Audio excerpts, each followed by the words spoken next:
everyone. Thank you so much for tuning in to Real Talk. I'm Kerriann Salmon. And I'm Diamond Hamilton. Today we'll be talking about Women's History Month. And we're also going to be talking about why people cheat. But before we get into that, we would like to do some trivia on influential women. Did you know Rosa Parks was not the first woman in Montgomery to give up her seat on the bus? According to Google, Claudette Colvin was the first black woman to refuse to give up her seat in Montgomery. This occurred on March 2nd, 1955, 90 days before Rosa Parks was arrested. Now, I did not know this. After doing some research, and I found this out recently. I wonder why this has just become more aware on social media. Why people didn't know that Claudette Colvin was the first person to do this and not Rosa Parks. Why is Rosa Parks' story more in the media? Well, I think it has to do with the fact that Rosa Parks was a part of NAACP, and she was only 15 years old at the time. So I feel like she didn't get as much exposure. She was only a kid when she did it, and being a part of a movement like that, I feel like of course you're gonna have more exposure to something like that. And I think it's best that we do our research, because I didn't know that either, and I think a lot of people do not know that. Yeah. And now also going into discussing another influential, yes, an amazing girl, not woman. Yes, an amazing young woman. Her name is Asia Newsom. She is a young woman who started a business called Super Business Girl, and she would like to help other at-risk children. She refers to herself as an at-risk young child, and she wants to help other at-risk children. And here's a clip of her saying what she would like to do with her life. When our next guest was just 5 years old, she started her own business to make a better life for herself and her family. From Detroit, Michigan, please welcome 11-year-old Asia Newsom. So tell us about your story, because we didn't know your story until we looked into it a little further. We were just helping the school. And so you started a business when you were 5. How did this come about? Well, I have a company called Super Business Girl, and I'm the CEO and co-founder of Super Business Girl. Yeah. And Super Business Girl is a company that teaches children how to become entrepreneurs and empower themselves. But I also make and sell my handmade candles. Okay, so you're going to go to college, I assume. What do you want to be when you grow up? Well, first I'm going to be a lawyer, and then I'm going to be mayor of Detroit, and then I'm going to be president of the United States. I believe you. I'm really happy for this girl, and I'm really happy for the young community, and it seems like a lot of them are really being entrepreneurs. They're taking a lot of steps to move forward, and it's just amazing to me, because the things that they do at this age, I don't think that I had that type of mentality at the age of 11. Or actually she started a business at the age of 5, so I don't think I have the mentality to be like, oh, let me do this, let me do that. I'm gonna make candles, I'm gonna do this, I'm gonna become the president. I wasn't thinking like that, and I think that it's amazing that this younger generation, they're really doing a lot. Yeah, I think it's really inspiring that someone at that young age is able to already have an initiative and think and have this mindset. Right. At that age, the only thing I was thinking about was watching my cartoons, not want to do my homework. Yeah. I did not even think about helping children my own age, at-risk children, and it just goes to show you that this new generation of kids that are growing up, how their mindset is and how everything is changing. And for them, I feel like people underestimate children and don't really understand that children are receptive to the environment around them and basically what they're capable of. So I think that it's really, really inspiring and influential that she's making this effort, and I'm really proud of her. Me too, and the best thing about it is that she's doing it with confidence, and that's the way to do it. Exactly. So, switching gears a little bit, I know you guys all heard about the Remy Ma and Nicki Minaj beef that has been occurring on social media. Yeah. That's crazy. So we're going to get a little bit into that, and that's going to center around Women's History Month. And why women should support other women. Because a lot of times, I feel like, we all do it where we feel like people, or not all of us do it, but overall, humans do it where they feel like people are, their competition and stuff like that. But I feel like women do it more than men. And I don't really understand why that is, because if you notice, if you're with your guy friend or someone, and they're walking down the hallway, and then you're in the same atmosphere with another guy, they'll just dap him up and be like, hey, what's up? But when it comes to a girl, if you're walking down the hallway and you with your friend, it's another girl, she'll look you up and down and give you the side eye and feel the need to roll their eyes, or not speak, or have a stink attitude. And I don't understand it. Why is it that we have to beat each other up and feel like we're in competition with each other? It's enough room for all of us. Exactly. And the way that I see it as, I use a metaphor with track or whatever. So it's in track you have one lane, and you are focused in that lane. And anybody who has ever ran track knows that if you turn your head and you worry about the next person, you're going to lose. You're going to lose, or you're going to lose seconds off your personal time. So it's like you can't be turning. People need to use that in the aspect of life, because you're going to lose a race by worrying about the next person. It's about having tunnel vision. So why are you worried about what this person doing, what that person is doing? When you turn your head, you're not focused on yourself. So how are you going to reach your own goals? You need to be in competition with yourself and worrying about the next level, bringing yourself to the next level, not worrying about that person and their level, because you don't know what they've been through and what they did to get there. You know what I'm saying? Like, I don't understand why we all have to feel like she's doing this, so let me stop her. Let me, like, do whatever I have to do to stop her because I can't do it too. No, it's enough room for all of us, to be quite honest. It's a lot of different outlets. It's a lot of different ways that we can succeed and move on in our career. I don't understand it. And I just hope that we start to support each other more. I think we are going in that age now because people are starting to use the, like, sis phrase, like how people use bro, and I love it. So what's your outtake on it? Basically, I agree with you. I feel like all of us as humans have a competitive nature. In regards to the beef with Remy Ma and Nicki Minaj, Remy went on the Wendy Williams show recently and talked about why she decided to make that diss record, Sheether. And here's a little bit of what she said on the Wendy Williams show. All right, They're really crazy. Let's talk about Sheether. Okay. 7 minutes straight. And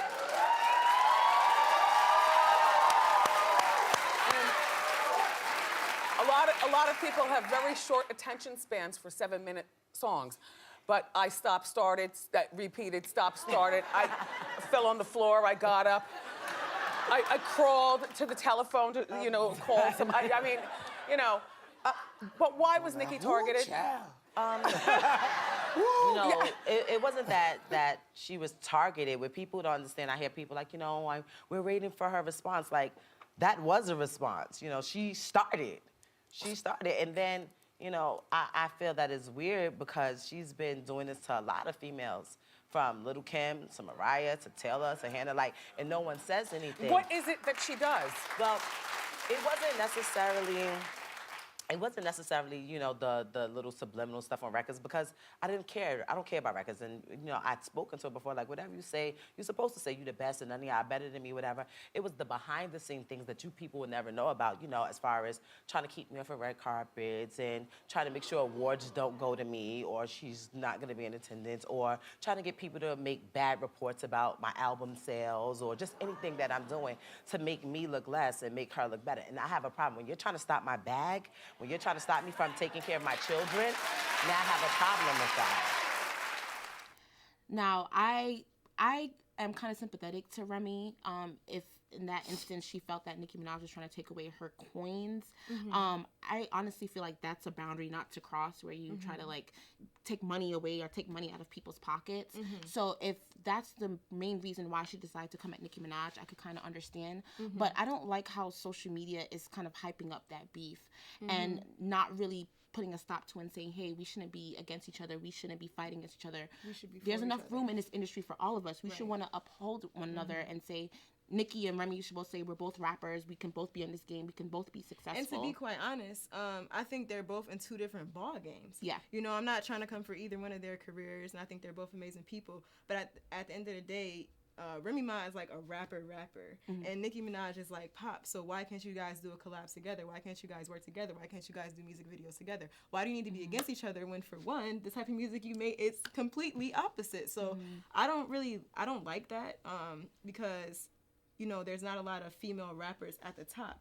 And I feel like, why can't it be 2? Why can't it be 3? Why can't it be 4? But that's just the way it is. And as far as, like, guys, there's plenty of guys that are at the top and not making it in the career, and they end up doing collabs with each other and they work together. And that's what I mean. Like, it always seems like guys seem to work better together over how girls are. And we need to start uplifting each other more, like, Nicki Minaj work with Beyonce. Why can't you work with Remy Ma? Like, I would like to see them drop the beef and do a collaboration together. And it's interesting because Nicki Minaj kind of had a similar style to Remy when she first came out with her mixtape, Beam Me Up, Scotty. It was more like a hard street rough, and now she tried to be more marketable, so that she tried to switch over to pop and have a broader demographic. So she should kind of understand where Remy Ma is in her lane. So I don't know if she feels threatened by it. I feel like females as a whole, we do we often feel threatened by one another? I do feel like people feel threatened. Women feel threatened by one another. But my whole perception about Nicki Minaj is that Nicki Minaj is at the top. Like, can't nobody take that away from her where she's at right now. The only way that she can fall off is if she doesn't keep evolving and becoming and growing as an artist and growing as a person. Because when people don't grow, when you don't change like the type of style you have, when you don't add a little bit to it, people get bored. So as long as she keeps evolving, as long as she keeps doing what she's doing, like nobody is going to, stop what she's doing. So I don't think that, obviously I don't know them personally. I don't know like the full-blown truth on it. But if that's true that she's trying to stop Remy Ma from making money, that to me that's petty. And to me I feel like you shouldn't, really do something like that because isn't, like you said, it's enough room for all of us. And well, my take on it, I feel like Nicki Minaj kind of wants to be the only one in the game. Like even when Little Kim came out of jail, she was just not receptible to her, and people are saying that she would copy Little Kim's style. And there's kind of a subtle beef there. It's not really, they never really came out and had like an actual altercation, but you can tell like there's still a rift between Little Kim and Nicki Minaj. I don't think they ever even did a song together. Yeah, I don't think so either. Again, it just goes back to, why do women feel like they need to compete with each other and one needs to be on top? Why can't we all be successful together and build each other up? So, and that's even, it's even in everyday life, women feel like whether you're in a club, whether you're in class, whether you're at work, it's like, I need to make sure my makeup look better than hers. I need to make sure my hair looks better than hers. I need to make sure my makeup look better than hers. I need to make sure my personality is bigger than hers. And it's like, why? Like, why can't you just compete with becoming the best version of yourself? Why do you need to worry about what the next person is doing? I don't understand it. Like, I start to feel like, it's insecurities. It's worrying about that's, like you said, somebody might take my place. So I need to do everything in my power to make sure that they don't take my place. And by doing that, I'm going to try to stop them. And I don't think that's really necessary. Yeah, definitely. And switching gears a little bit, the video that went viral, Hurt Bae. If you guys have not seen it, basically, a woman and a man, they were in a relationship and they decided to go onto a show where they discussed why their relationship ended and confront each other with the cheating. So here's a clip of Hurt Bae. What did you do? I did everything. Like what? I had sex with other girls. I did everything.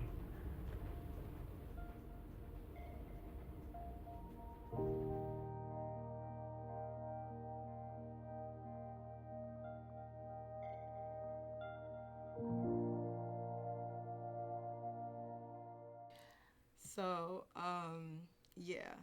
I find it... I have to hear your take on it. What is your take? Okay, so it's insane.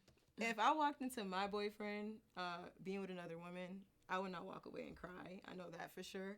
But what I found to realize, because I like to, it just don't sound right to me. I don't know no women who would walk in on that person that they're in a relationship with and then see them with another girl and they tell them to leave and then you leave back to your room and cry. That don't sound right to me. So like I said, I don't know these people personally. I'm just going off what I know. But I went to his page on his Instagram, watched a video from his Instagram, and he said that they weren't together. So then it all made more sense to me because it's like, it's still rude or whatever, but he said like they weren't together. She walked in on him while he was with another girl, so he told her to leave. But at first my perception was like, you left to your room and cried. Why would you do that? And then, it was like things are edited in certain ways so that you don't really understand it.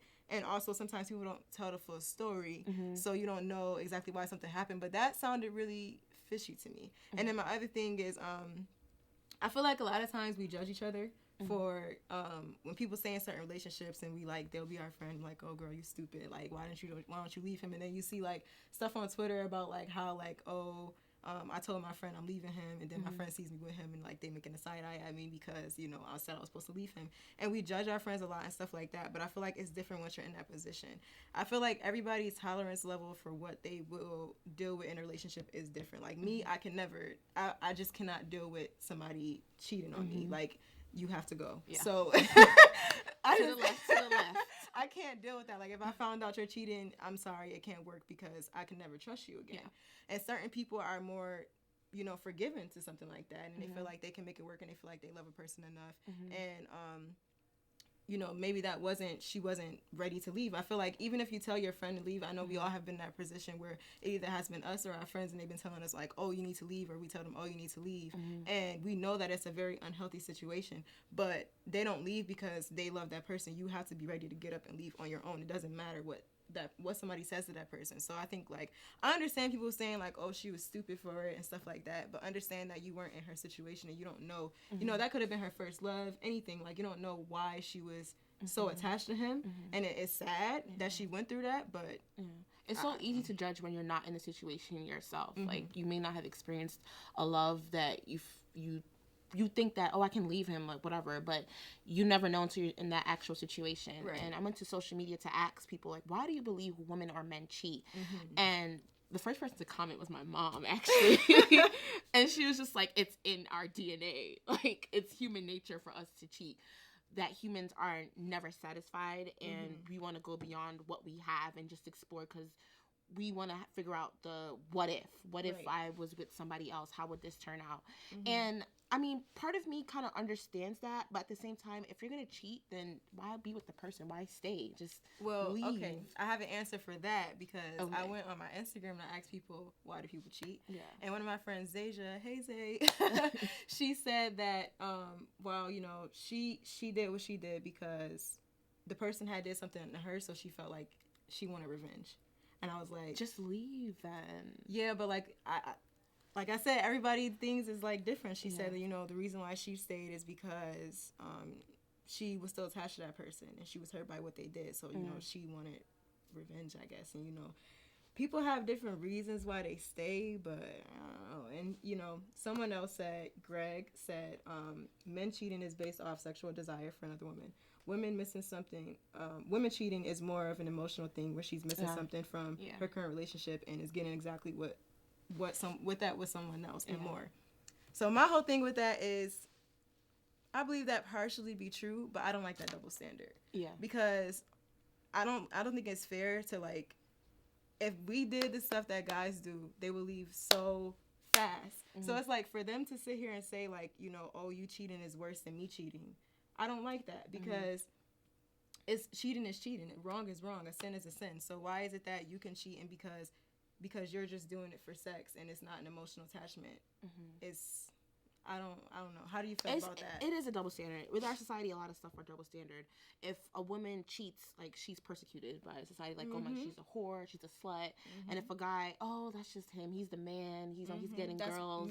Boys will be boys. Boys will be boys. Men. Like, it's always been this excuse for men to go ahead and do what they cheat, and for women it's not acceptable. Like, we're supposed to be faithful no matter what. Even in a relationship, if you're married and your husband, you know, has infidelity, you're supposed to be the good wife and not do anything. But if you step out, it's speaking more. of that, like, not to get off topic, but it makes me think of, like, the strong woman or the strong black woman. Like, why are people obsessed with guys being able to do what they can do, whatever they want, and then when it comes to us, it's like, oh, that's a strong woman or that's a strong black woman, let me go be with her.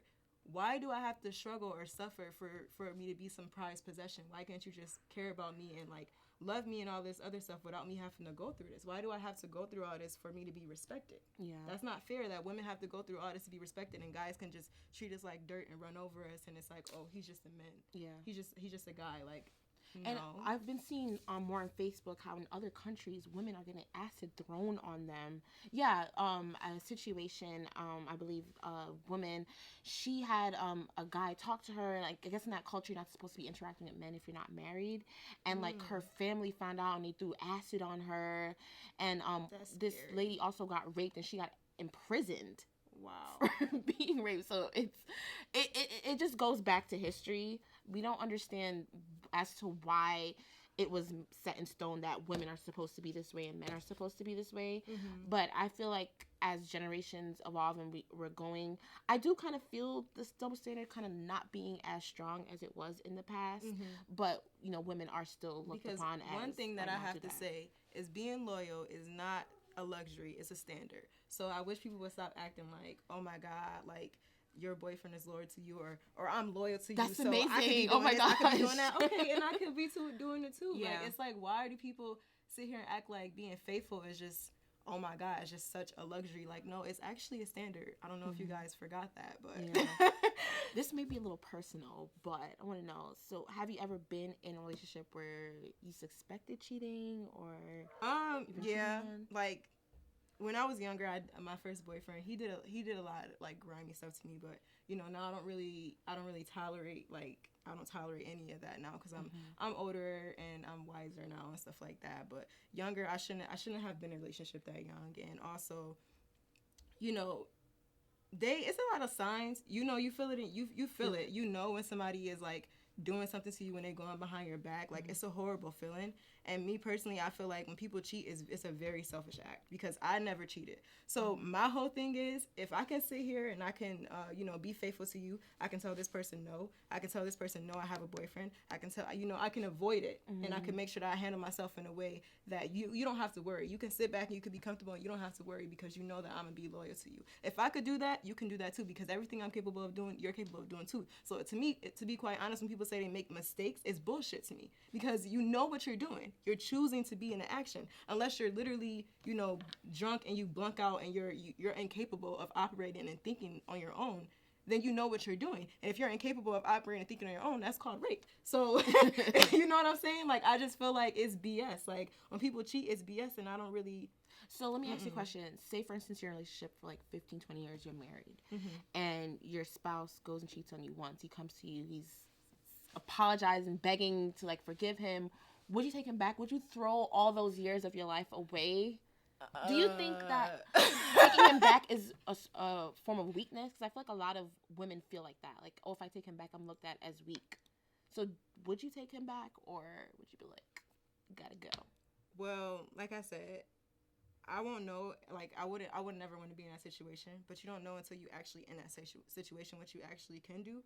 But I can tell you from my personality that I would tell myself, you've been with this person for 15 years, you ain't been with them for 30. That's how I look at it, because it's like nobody, like, if I'm sitting up here and I'm treating you like a king, I'm treating you like royalty, and I'm being faithful to you, and you went behind my back and you was snooping around and you was doing this with that and the third with the next person, you could have avoided it, because there's signs when, like, for instance, there's a lot of situations that I have watched, you know, like with Lifetime or whatever movies where men or women, they cheat, basically. Like, they'll be at work and then someone will start liking them, and then like that's when they call it a mistake, because the person started liking them and then they start catching feelings and they don't know they caught feelings and stuff like that, and then both of them catch feelings and stuff like that. Like, that situation, it's harder, but at the same time you could have stopped it, because when you notice that person trying to flirt with you, when you notice that person asking you, saying little things that they shouldn't be saying to you, you should put a stop to it right then. Hey, I have a wife, I'm married. This is unacceptable. Put a stop to it right there. People need to learn how to put their foot down and be stronger, because at the end of the day, are you want to throw away 15 years? Because you're the one cheating. I can't control what you're doing. So if you sit here and you cheat on me and you go and do this to me, you're basically saying you don't care about these 15 years we put in, because you don't know how I'm gonna react and you don't know if I'm gonna take you back. I feel like also social media and TV has made cheating acceptable with reality shows like Love and Hip Hop, and it just basically sensationalized infidelity, adultery, all of that. And I feel like people, it's more acceptable now because it's broadcasted on TV, and I feel like what we see on TV kind of like becomes who we are. And you know, a lot of people are complaining, especially within the African American community, that they're putting us in a bad light by having these type of shows. And you know, African Americans are primarily the ones that are supporting this type of show. Right. So what do you feel about shows like Love and Hip Hop? Well, I do know, obviously I'm guilty. It is it's entertaining, but it's bad. It's entertaining, but like at the same time, I know, like I'm saying, for me, you were obviously in media, so I know that things are edited to be something that is completely not. So like, you know, a scene could be edited and it could make it seem like it was an argument, or make something seem hostile, and that's not what it was. And so I don't like it, just because like it is entertaining, I won't lie. But I feel like, you know, it does portray people in a bad light, portrays them to have a bad personality. It portrays, like, it approves stereotypes that are already there. So I don't like that, and it's sad because people will complain and people will say, oh, well, we need to stop having stuff like this. We need to stop doing this. We need to stop doing that. But at the end of the day, people need to realize that the reason why we have shows like this and the reason why they broadcast them so much and the reason why they come back to back without being canceled is because that's what you guys like. That's what you guys are tuning into. That's what's getting views. So if you stop watching it, then it won't be there anymore. But that's what you like, so that's what VH1 is gonna give you. Yeah. Because that's what they need their money. So if you know, like my teacher taught me in class, for us, good news is bad news, and bad news is good news, and good news is bad news because nobody wants to hear good news. We tell somebody something good, it goes over their head. You tell somebody something bad is going on, they're gonna tune in. So good news for reporters or for people in the media bad news for people in the media is good. And it's sad because people will complain about it, but that's what when if something good is going on, you overlook it. Yeah. They don't pay attention to it. So to me, as things that I feel like I should have to say to an audience is that if you don't like that, then you need to learn how to tune into the things that are good. Learn how to focus more on the positive things, because then the media basically, the audience, the people, the citizens, you guys control like what the media puts out. They putting that out because that's what you guys want to watch. So yeah, I think people just thrive off of, if you have a show about successful people and what they're doing, people not really going to tune into that versus if they have drama with fights and violence. And I don't get that. Like, why people will say, I don't like drama, I don't like this, I need to stay away from this, I want to stay away from that. But this coming on at 9 o'clock, let me go watch it. Like, they like drama if it's not their drama. They like to see other people involved in that drama. But if it's like for them, then it's like, oh no. But they like to see other people go into fights and stuff, which I don't understand, because at the same time people complain like, oh, why does VH1 have these shows and it's scripted and it's this and that, and it's like, but you're the same one tuning in at 8 o'clock to watch it and you're contributing to that viewership, and that's why they're going to keep on making shows like this because of people like you that still watch it and support it. So I just think it's really frustrating. It's just annoying because I feel like on social media it's just a lot of hypocrites. People complain, but at the same time you guys are the same ones that's supporting it. So if you want to make that difference, but at the same time, supporting it is still like, there's a saying that says, if you want things to change and you want more positive attitudes, don't focus on the old, but focus on the new. So my whole thing that goes into media. If you don't like that, don't focus on it. Even if you're not saying a good comment or you're commenting under, like, for instance, the shade room, and you're saying, oh, I don't like this. You writing that comment is still giving that situation attention. Just don't give it any attention, because then it'll go away. But as long as you still give it attention, you still, even if you not saying something positive, you saying something negative, that's still giving it attention. You have to focus on other things if you don't want to focus on that. So yeah, it's just the way this world works is like strange. Sometimes I feel like I was born in the wrong generation. Like, I feel like I belong like the 1950s or 40s at the same time. But it's definitely good that we discuss this. Bring some insight onto why people cheat. I feel like this is something that's just gonna happen no matter what. Like, cheating itself cannot completely, I feel like as people mature and as people have better standards and people have better expectations, I also feel like, I don't know if you feel this way, but I want to know your output on this. Like, do you feel like it's a cycle? Like, a girl, okay, for instance, like, a girl is good, she's a good girl, and then she dates like 3 guys, they all cheat on her. Yeah. So she feels like it's a get cheated on or cheat world, so I'm gonna go cheat before I get cheated on. So then she cheats, but the guy she cheats on is a good guy. So now this good guy, he gets his heart broken once, because I feel like guys get their heart broken once and feel like it's the end of the world.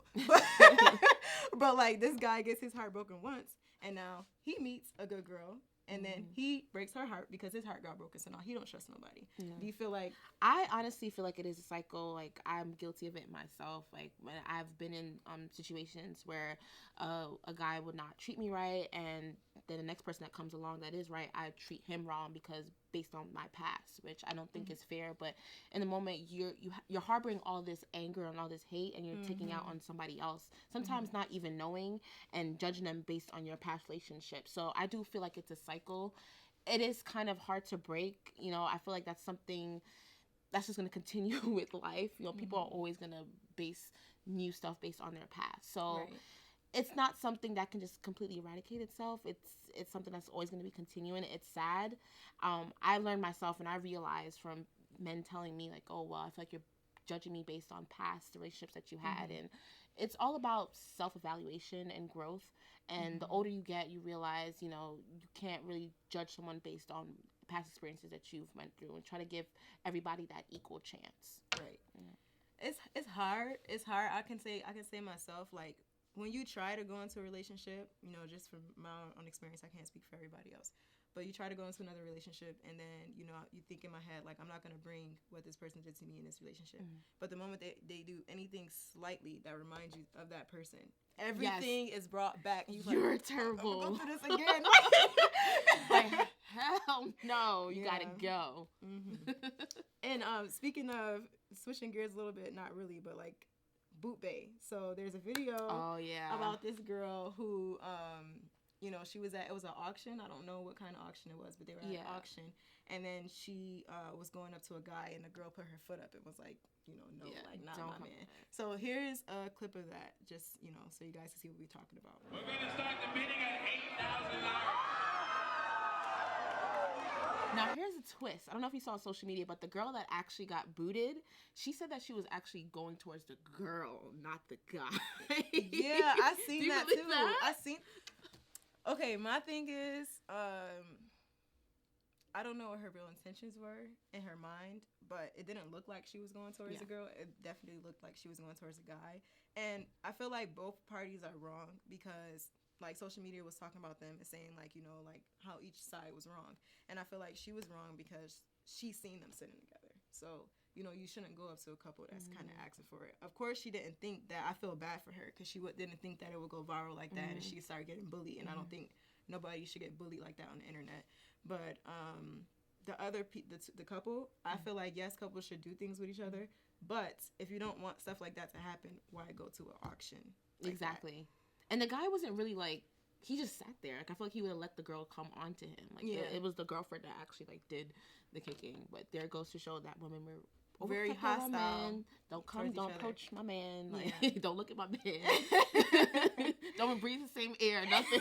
Like, but again, that comes to, like, insecurity. Like, if I'm secure in my relationship, like, I would not have a problem if a female approached my man. I would trust my man to, like, dead that on the spot. Yeah, handle himself. So again, that's where it comes with insecurities and females feeling like it's always a competition and stuff. So yeah, but that was definitely I found that video to be really, really funny. At first, like, is this like real? And I was like, and I've seen the girl, like, her tweets and stuff, and I felt bad because she's like, you know, like, she was just doing whatever she do, like her model and stuff, and it's like, no, she went viral and is getting bullied on the internet, and I'm like, that's not cool. Like, I feel bad because now it's like stuff goes viral so quick. Like, you never know what you do, or if somebody's recording, you never know, like, the moment something might go viral, and you never know what people's reactions are going to be towards it. So it's like, I feel bad when that happens to people, and, like, you know, they get, like, really caught up in a situation, and they can't really control it, and they just getting all this negative attention. Like, you know, I seen her saying that she wished everything went back to normal, and I was like, I felt so bad. That's sad. But just to close things up, basically, cheating, that's something that's never going to be solved. It's something that's never going to be okay. It's not acceptable, but it's still going to happen. A lot of stuff in society is not acceptable, but it still happens anyways. So as long as we all have those desires, because, you know, do you think thinking about cheating would be so bad? Like, flirting with somebody, let's say, like, flirting. You're not actually doing anything. You're just flirting with a person. For me, flirting with somebody is cheating, because what like I said, everybody is different. But me, if you're in a relationship with me, don't do anything while I'm not there that you wouldn't do if I was there. So you wouldn't flirt with another girl while I was there, would you? Then don't do it while I'm not there. To me, that's cheating. Well, some guys are brave. Like, if you're with your boyfriend and you see a girl walk by, you want to be my boyfriend. That quick look. That. I mean, people look at people. We humans, like, you know, everybody. There's good-looking humans everywhere. People gonna look at people. I wouldn't get really upset about that. But as far as blatantly trying to flirt with somebody, that's disrespectful. Thank you so much for tuning in to Real Talk. Tweet us your thoughts at BSC_TV. I'm Kerriann Salmon. And I'm Diamond Hamilton. See you next time.